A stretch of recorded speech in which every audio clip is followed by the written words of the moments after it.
Another feud down south. It's one of the oldest churches in India, the Syrian Orthodox Church in central Kerala. Now the church is in the grip of an intense feud by rival factions for control of an ancient shrine. Repeated efforts for mediation have failed, and there are concerns that the battle for control might take an ugly turn in Christian-dominated areas where similar disputes over ownership of shrines are brewing. NDTV's Sovi Vidyadharan has more.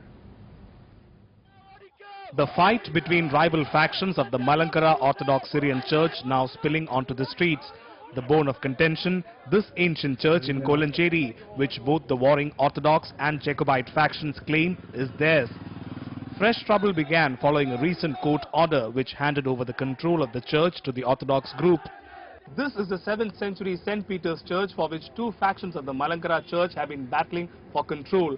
After minor skirmishes broke out, the church was closed for worship, but many believe that the tension might escalate if a settlement is not reached soon.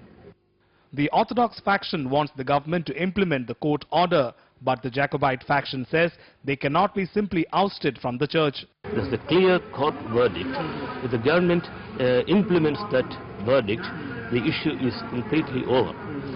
We have been worshipping in this church for ages. We cannot be told that, suddenly you have no right in this church. You build another church and go away.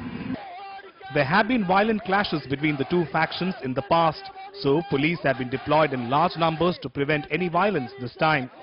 This is very disgraceful for the whole community and for whole Christianity. But I think an amicable settlement is needed. We should end all this.